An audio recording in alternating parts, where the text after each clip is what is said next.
et bienvenue à cette deuxième table ronde, témoignage, comment mettre la circularité au cœur de la stratégie d'entreprise. Je m'appelle Antoine Joufflino, je travaille à Laval Économie et j'ai le plaisir d'accueillir sur scène notre témoin, Héloïse Loriot, directrice de communication du groupe Europlastic. Bonjour. Bonjour. Et notre expert, Anne-Laure Simon, co-dirigeante de l'agence Déclic à Nantes. Bonjour à tous. Voilà. Comme sur la première table ronde, vous allez avoir un numéro qui va s'afficher en bas de votre écran normalement, voilà au milieu plus exactement. N'hésitez pas à y poser les questions que vous ne manquerez pas d'avoir. Voilà. Héloïse, on va se tutoyer. Ça fait un petit moment qu'on se connaît, donc on ne va pas se la jouer, on va rester très mayennais, très simple. Le groupe Europlastic a été créé en 1959. Benjamin Barbureau, qui en est le dirigeant, représente la 3e génération. Vous êtes spécialisé en la fabrication d'emballages alimentaires en plastique. Quelques mots, quelques chiffres, 125 personnes, 28 millions de chiffre d'affaires, 47 presses, qui réalisent tous les ans 260 millions d'emballages. Un petit peu plus pour le groupe. Mais un peu plus pour le groupe. avec également à peu près 5000 tonnes de matières qui sont transformées tous les ans. Mais c'est également des ruches, des arbres fruitiers. Voilà, donc tout ça, c'est pour dire très rapidement en chiffres ce que peut être Europlastic. À première vue, comme ça, l'industrie de la plasturgie et l'environnement, ça ne va pas vraiment de pair, mais la vérité est ailleurs. Et je crois que depuis déjà plusieurs années, vous vous êtes lancé dans une démarche RSE et de circularité. Quel a été le point de départ de cette démarche ? Alors, comme tu le dis, on existe depuis plus de 60 ans. On a toujours eu... chez Europlastic, comme dans beaucoup d'entreprises familiales mayennaises, des valeurs dont Martine parlait tout à l'heure, qui font écho au territoire, des valeurs d'humanisme, on parlait.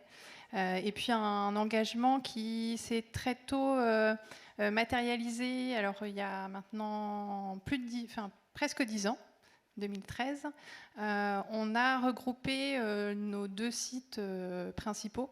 Et donc on a eu l'opportunité de repartir pour notre bâtiment, donc vraiment notre outil industriel, à partir d'une page blanche et de pouvoir commencer à engager des démarches qui font écho à la RSE via la construction d'un outil industriel. Ce qui a été une aventure fondatrice, je pense, de notre démarche. On est sur un outil industriel qui est en BBC, avec des marqueurs forts, un parking qui est souterrain. Enfin, il y a vraiment des choses très très fortes qui ont été mises en place. Des engagements qui ont été pris aussi à la base. C'était un projet qui a été réfléchi avec les collaborateurs, parce que c'est pas évident d'embarquer 2 équipes comme ça, de se dire allez, on construit un bâtiment de A à Z, et le travail a été fait avec les collaborateurs de dire quels sont vos points principaux, les éléments que vous voudriez voir dans votre cadre de vie. Donc c'était vraiment réfléchi comme un cadre de vie, à la fois un outil industriel performant et puis aussi un cadre de vie pour les collaborateurs. Donc avec effectivement des choses qui paraissent peut-être anecdotiques quand on n'est pas venu sur le site, mais un parking souterrain dans une entreprise industrielle, ça n'a rien d'anecdotique d'un point de vue pratique. Je crois qu'on parle aussi des 3P. Alors du coup là c'est la suite de l'histoire. Donc 2013, on met en place un bâtiment qui est exemplaire. C'était vraiment ce qui nous tenait à cœur, c'était l'exemplarité, à la fois dans la qualité de vie au travail et l'exemplarité dans la production de nos produits. Ça, c'était en 2013. On nous regardait un petit peu comme des extraterrestres, je pense. Et aujourd'hui, on est dans un cadre, dans un contexte pour nous, médiatique, réglementaire, qui n'aura échappé à personne. On fait des emballages pour l'agroalimentaire en plastique, donc gros sujet.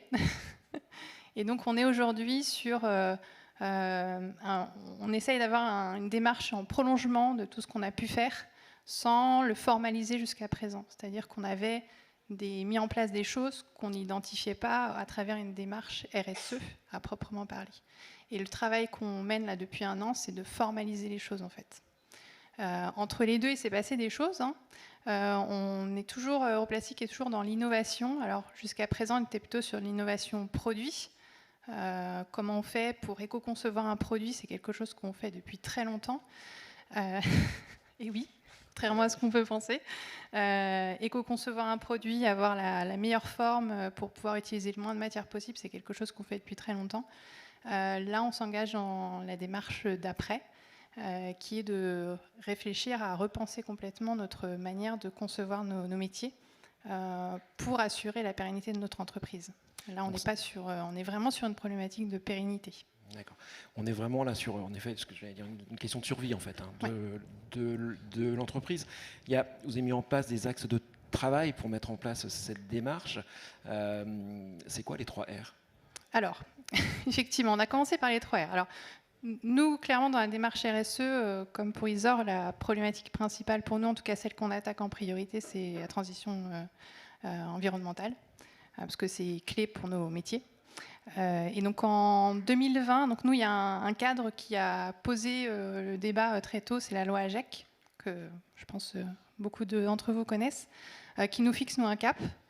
On l'attendait, ce cap, parce qu'en 2019-2020, il y a eu un moment de flottement où on ne savait pas où aller, parce qu'on ne connaissait pas la trajectoire qu'on allait nous imposer à travers la réglementation.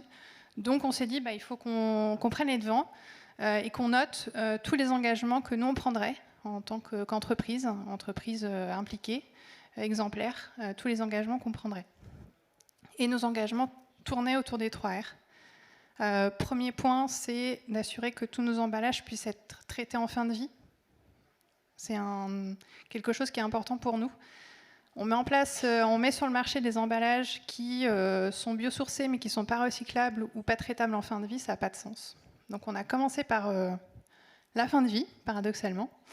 La réduction, qui interroge du coup le début de vie. On parlait d'éco-conception, c'est quelque chose qu'on sait faire. Après, le gros enjeu pour nous, comme pour Isor, nous, notre impact carbone, notre impact, il est très fortement lié à nos matières, donc à nos fournisseurs de matières premières. Donc comment est-ce qu'on sort du plastique tel qu'on le connaît, du plastique issu de pétrole vierge? Comment on sort, donc comment on réduit l'utilisation de ces matières-là à travers de nouvelles matières, donc à travers beaucoup de R&D et à travers des partis pris, voilà, de choisir les types de matières qui nous semblent les plus pertinents. Et du coup, il m'en manque un, le réemploi, qui interroge effectivement là plus notre modèle. On fabrique des emballages qui ont vocation aujourd'hui principalement à l'usage unique, en dehors des make-up que vous connaissez peut-être, voilà, qui sont réutilisables. Mais on travaille beaucoup pour l'industrie agroalimentaire, pour des produits que vous retrouvez en linéaire et qui donc sont des produits qui ont aujourd'hui plutôt vocation à être à usage unique. Et donc comment on repense aussi notre modèle pour aller vers le réemploi. On touche vraiment ici au cœur même du principe de l'éco circulaire.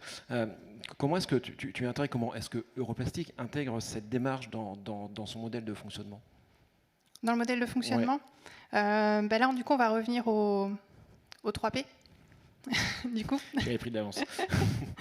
Une fois qu'on a posé le cadre en 2020, on s'est dit ok, on rédige un livre blanc qui pose tous nos partis pris, qui a été destiné aussi à expliquer notre positionnement à nos clients. On a un fort enjeu de pédagogie à faire sur nos métiers, sur pourquoi on le fait, pourquoi on est persuadé et convaincu que c'est pertinent, y compris dans une démarche environnementale. Donc on avait besoin d'un fort enjeu pédagogique. Et puis en 2020, on était aussi sur le lancement de notre plan stratégique à 5 ans. Et même constat que précédemment, on s'est dit qu'il fallait qu'on intègre très rapidement la dimension RSE dans notre stratégie. Et donc c'est passé par les 3P. On a 3 R. On ne peut pas faire les 3 R sans les 3P. Les 3P, c'est le P pour la personne, les personnes. Notre transition s'appuie et ne peut être portée que par nos collaborateurs, nos parties prenantes. Donc l'humain, c'est la premier engagement qu'on doit prendre. Le P de planète, parce que tout ce qu'on fait, ça n'a pas de sens si on ne prend pas en considération notre impact sur l'environnement et sur notre planète. Et puis le 3e P qui porte aussi ça, on en parle aussi tout à l'heure, c'est le P de profit ou de performance. Mais en tous les cas, la nécessité d'être performant économiquement pour pouvoir être à la hauteur de nos engagements et assurer la pérennité de l'entreprise. Ok, cette démarche, vous ne la menez pas tout seul dans votre coin. Je pense que vous devez vous êtes impliqué dans de nombreux réseaux. Quels sont les principaux et qu'est-ce que tu en as retiré? Qu'est-ce qu'Europlastic en a retiré de cette implication dans les différents réseaux? Plein de choses. Ça a été le démarrage de notre démarche. Quand on a décidé qu'on se lançait, on s'est dit que la priorité, c'était de savoir d'où on part, donc d'avoir vraiment une vision. Alors, on réalise notre bilan carbone aussi, on a travaillé sur des audits liés à l'éco-conception globale dans l'entreprise. Et pour commencer ce travail, on pourrait aller sur plein de domaines. On reste une PME. On est aujourd'hui 3 à travailler véritablement sur ce sujet au quotidien. Et d'être accompagné, c'était nécessaire. Et puis, ça nous a permis aussi de nous inspirer en fait de ce qui peut se faire autour de nous pour cadrer la démarche. Donc, on a rejoint un programme qui nous aide beaucoup, nous, qui est le programme Éco-Produire, qui est mis en place par la CCI Maine-et-Loire, le MEDEF et l'ADEME, excusez-moi. Et puis, c'est un accompagnement qui est à la fois collectif et individuel sur 15 mois, qui intègre de la formation. Donc, ça nous a permis aussi de former des collaborateurs qui ne sont pas directement impliqués, mais qui sont impliqués sur certains sujets, comme par exemple les achats ou la dimension énergétique. Donc, ce programme nous a permis, on s'est servi de ce programme pour structurer la démarche. Parce qu'en fait, on a 2 piliers. On a un pilier, comme je vous le disais, sur comment on produit, comment on réduit notre empreinte carbone et l'empreinte carbone de nos produits, et comment on le traduit en termes d'offres. On a une pression médiatique et réglementaire qui est claire, mais on a aussi un enjeu commercial fort, ce qui est de traduire tous ces engagements-là à travers notre offre produit. Donc de repenser aussi complètement notre offre produit. Et donc la démarche éco-produit, on s'est servi de cette démarche pour structurer les choses. Donc on en est quasiment à la fin. Voilà. Donc ça, c'est vraiment quelque chose qui a été structurant pour nous. On a rejoint aussi plusieurs démarches. Je citerai le Club des entrepreneurs pour le climat, qui est plus là au niveau de la direction, qui nous donne des outils, plus pour penser l'après, pour être déjà dans les plans d'action. Éco-produire, je vous en ai parlé, le Club des entrepreneurs pour le climat. On a aussi beaucoup de démarches au niveau de la profession, et ça nous tient à cœur, parce qu'on considère que ce qu'on fait collectivement, ça a forcément un impact pour nous. Et donc, il faut aussi qu'on travaille avec nos compétiteurs. Et on a tous à y gagner, à expliquer ce qu'on fait et comment on le fait, à donner des clés, à donner des outils pour mieux comprendre. Donc, on travaille beaucoup avec notre organisation professionnelle. On travaille aussi avec notre centre technique qui s'appelle IPC, qui nous accompagne beaucoup sur des démarches d'innovation. Projet d'innovation dans nos secteurs, c'est très impliquant, parce qu'un équipement, c'est des années de développement. Bien sûr, oui. On ne s'imagine pas ce qu'il peut y avoir de technique derrière un emballage. Et c'est pour cette raison aussi qu'on veut sortir d'une économie linéaire. Ça n'a pas de sens de dire qu'on conçoit un emballage avec beaucoup de cœur, beaucoup de compétences, et que cet emballage il va être jeté. Et du coup, on en oublie, en pensant à ça, on en oublie l'objectif premier d'un emballage qui est celui de protéger un aliment. Et la protection de l'aliment, quand on parle d'environnement, elle est aussi hyper importante. L'impact du gaspillage alimentaire, je crois que ça va être 3%. Donc ça reste énorme. Et c'est un enjeu. Et il faut qu'on pense à ça. Et donc sortir de l'économie linéaire, ça redonne de la valeur aussi à nos produits. En tout cas, c'est ce qui sous-tend notre démarche. Très bien, on voit bien que l'union fait la force. C'est ça. Et on y reviendra tout à l'heure sur un autre sujet, sur des travaux de recherche que vous êtes en train de mener. Avant ça, j'aurais quand même aimé que... Alors, je te connais, tu es quelqu'un de très positif, qui va toujours le bon côté de la chose. J'aurais bien aimé quand même que tu nous partages quelques difficultés qu'Europlastic a pu rencontrer dans la mise en place de cette démarche RSE. La difficulté, dans un premier temps, ça a été de mobiliser en interne, clairement. Comment on a essayé d'y répondre on travaille, nous, sur l'innovation, on travaille en collectif, donc on a déjà un petit groupe au sein de l'entreprise qui avait commencé à réfléchir à ces sujets-là. Donc la première difficulté, c'est une fois qu'on a réfléchi à ces sujets, c'est d'aller les porter auprès de notre équipe de direction. On a la chance d'avoir une équipe de direction qui est très au fait de ces sujets et un PDG qui est vraiment qui porte très fort ces sujets. Et après, l'étape d'après, c'est d'aller porter la bonne parole auprès de l'ensemble des collaborateurs. La démarche qu'on a eue, ça a été de se dire on l'inscrit dans notre... on a la volonté de l'inscrire dans notre projet à 5 ans, mais avant ça, il faut qu'on interroge nos collaborateurs. Donc, on a mis en place des groupes de travail. On a commencé à ouvrir le dialogue sur ce qu'est la RSE, ce que vous pensez que l'entreprise est RSE, qu'est-ce qu'on pourrait mettre en place. Donc, effectivement, là, on ouvre la porte à plein de choses, des actions concrètes, des actions de plus long terme. Et on a eu la chance de se rendre compte que finalement, la vision qu'avait la direction, les projets d'innovation qu'on a en cours et la vision des collaborateurs, finalement, elle se rejoint. En tout cas, il y a un intérêt, il y a une préoccupation forte qui est une préoccupation de citoyens. Finalement, on est tous des citoyens. On lit les journaux, on regarde la presse, on se renseigne. Et on est tous préoccupés par... surtout l'Ouest de France. Et du coup, on est tous préoccupés par le sujet qui nous occupe aussi nous au quotidien. Donc il faut qu'on arrive à trouver des réponses et du sens dans ce qu'on fait. Et arriver aussi à l'exprimer à nos proches, à nos clients.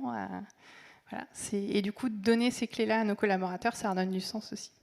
Ce qu'on sent, c'est que malgré les freins et les quelques difficultés qui sont rencontrées et qui existent, le bilan est quand même globalement très positif. C'est quoi les principaux bénéfices que vous avez pu retirer ?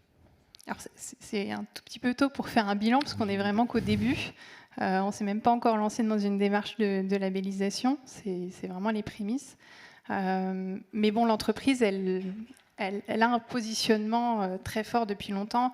Et encore plus fort aujourd'hui, quand dans un environnement un peu contraint, on se rend compte de la confiance que nous donnent nos clients et qui va avec cette démarche-là, qui est une démarche aussi qui implique de la transparence et qui implique aussi du conseil. Et nos clients, dans un contexte comme celui qu'on connaît aujourd'hui, sont en attente de conseils. Et donc une entreprise qui a déjà mis en place ces démarches, elle a forcément une image de sérieux.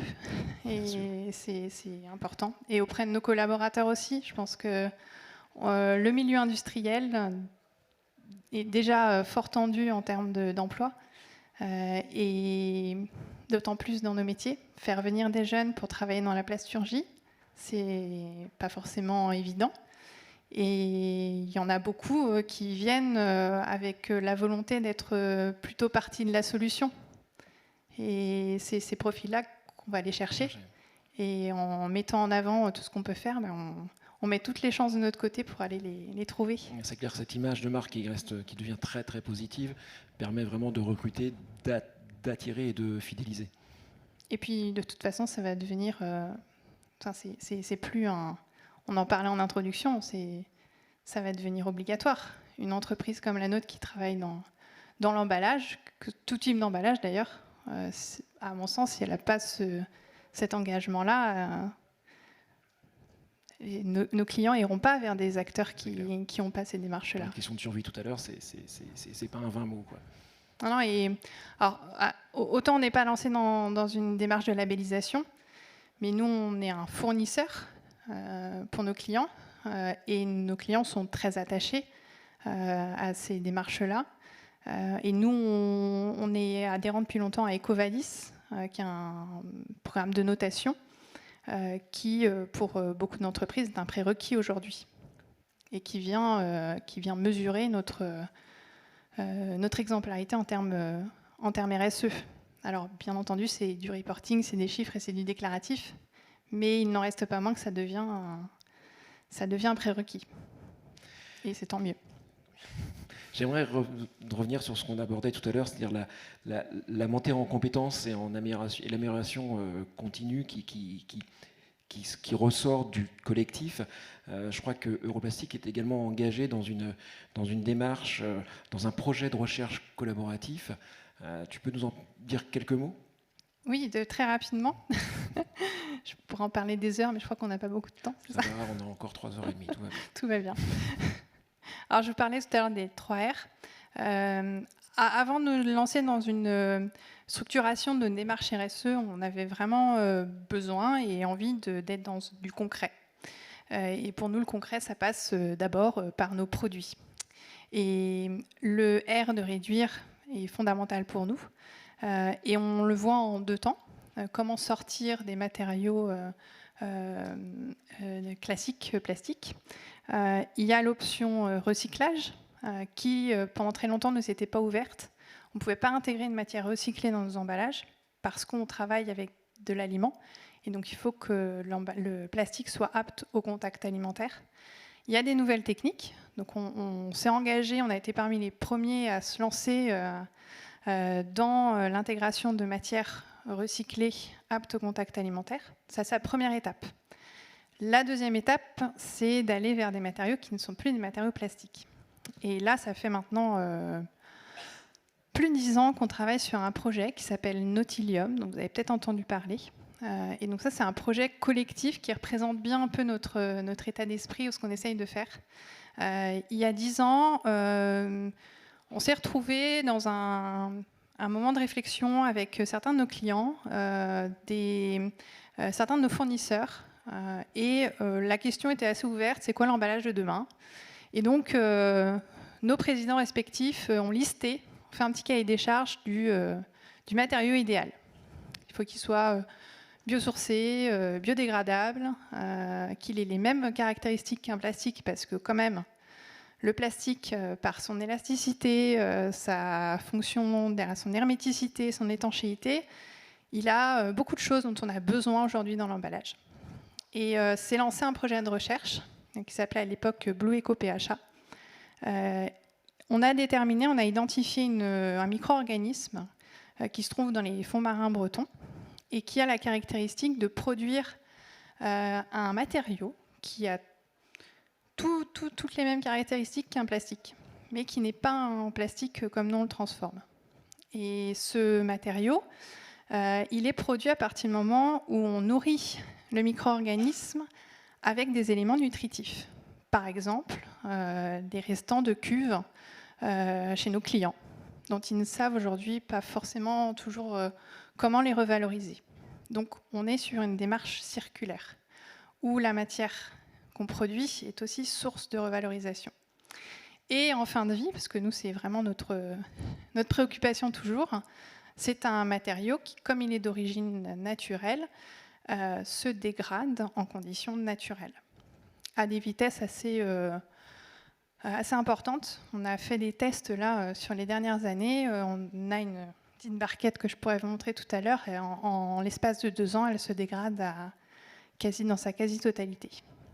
Et donc ça, c'est un projet qu'on mène localement. Notre point d'entrée, c'est d'avoir un dispositif qui soit local. On n'a pas vocation à les fournir à la terre entière, mais par contre, on a un dispositif qui s'applique aux besoins de toute la chaîne de valeur, de revalorisation de coproduits de l'agroalimentaire, de production d'une matière locale qui va servir à des transformateurs, qui vont produire des emballages, qui vont servir un industriel qui a besoin d'emballer ses produits.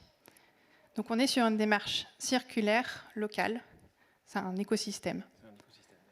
Et c'est vraiment, ça symbolise vraiment ce qu'on veut mettre en place. Okay. Donc aujourd'hui, on en est à la phase où on va lancer l'industrialisation. On est sur les phases de test de pré-industrialisation, avec un projet qui est collectif, donc qui est long forcément à se mettre en place, mais qui est hyper riche, à la fois humainement et techniquement. Voilà. Merci. On peut juste espérer que ce projet aboutisse maintenant assez rapidement à des solutions concrètes. Un rappel, la loi AGEC 2040, interdiction du plastique à usage unique hors polymère naturel. Fin des emballages plastiques à usage unique. Ok, merci beaucoup Héloïse pour ton témoignage. Merci beaucoup. Je me tourne, en fait non, je me tourne pas, je me décale vers Anne-Laure Simon, notre expert. Donc Anne-Laure, je répète, donc co-dirigeante de l'agence Déclic à Nantes.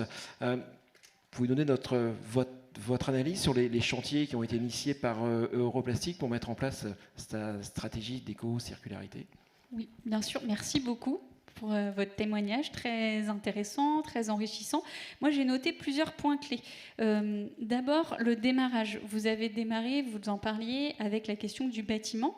Donc, pas le cœur de vos produits, mais voilà, plutôt le bâtiment et dans une gestion de vos impacts. Comment on minimise les impacts, l'emprise au sol, vous parliez du parking, etc. Donc, vous avez démarré cette réflexion autour de quelque chose qui est à côté de votre cœur d'activité et dans la gestion de vos impacts. Et ça a été possible parce que vous étiez sur un terreau favorable, vous en avez parlé, une entreprise familiale avec des valeurs qui étaient déjà posées et bien partagées. Étape d'après, vous avez commencé à vouloir structurer un peu davantage et là, vous êtes appuyé sur différents concepts. Alors, on a entendu 3R, 3P, parfois ça peut être les 7 piliers de la RSE quand on se base sur l'ISO 26000, ça peut être les 5 piliers. J'ai envie de dire, peu importe choisir le référentiel ou le concept qui nous parle et qui fait sens par rapport à notre activité, ça va permettre d'élargir la réflexion et de la creuser aussi. Et pour la creuser, vous l'avez fait en impliquant différents collaborateurs avec le soutien de la direction générale. Ça me semble être aussi un point vraiment à noter dans une réussite d'une démarche RSE, c'est l'implication de tous et en premier lieu de la direction et de le travailler avec vos collaborateurs.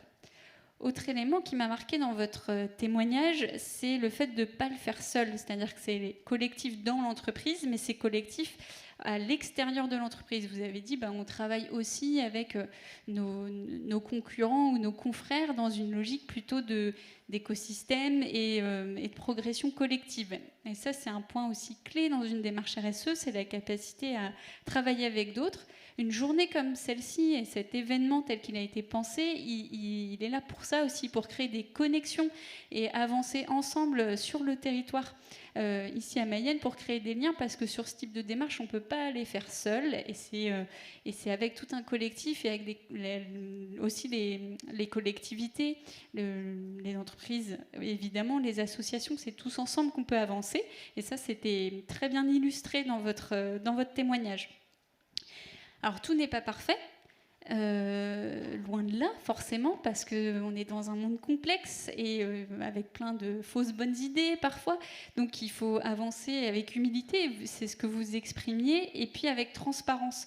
L'idée dans une démarche RSE, c'est pas forcément d'être parfait, parce que c'est quasiment impossible, mais par contre, c'est un des principes clés, c'est de la transparence, c'est dire où on en est, ce qu'on a réussi à faire, ce qu'on n'a pas encore réussi à faire, mais sur lequel on travaille. Et c'est aussi comme ça qu'on évite tout risque de green ou de social washing, c'est en étant transparent et sincère sur où on en est. Et puis enfin, toute cette démarche, elle amène carrément à un pivot presque de votre activité ou un changement au cœur de vos produits, de ce que vous voulez faire. Et ça, c'est, j'ai envie de dire, la dernière étape d'une démarche RSE qui peut être amenée à re-questionner complètement le modèle de l'entreprise, ce qu'elle fait, les produits ou les services qu'elle vend. Et ça, c'est source d'innovation. Vous en parliez, alors ça peut faire un petit peu peur, mais en même temps, c'est hyper enthousiasmant et c'est comme ça qu'on crée des nouvelles choses et qu'on offre des solutions et des solutions nouvelles pour ses clients et aussi pour ses fournisseurs et qu'on travaille à un nouveau monde, quel qu'il soit, en fonction de son secteur d'activité.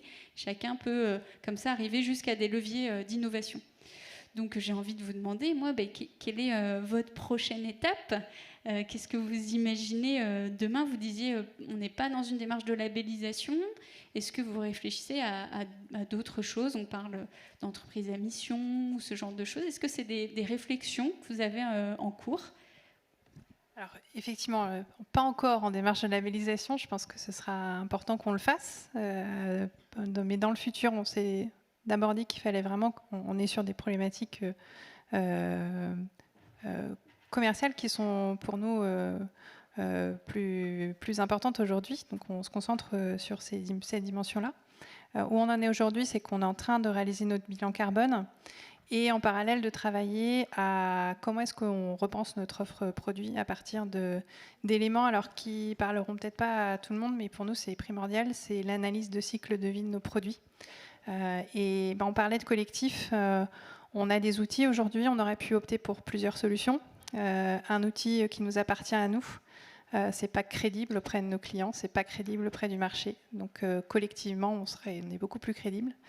Donc forcément, ça met plus de temps, mais aujourd'hui, on est en train de travailler à mettre en place des outils d'analyse de cycle de vie pour nos produits et de réfléchir à comment on communique auprès de nos clients de nouvelles offres en fait, qui sortent qui restera une approche prix bien entendu, mais qui amène d'autres éléments d'analyse pour nos clients, qui s'appuient sur la CV, qui s'appuient sur notre bilan carbone, qui s'appuient sur notre démarche RSE.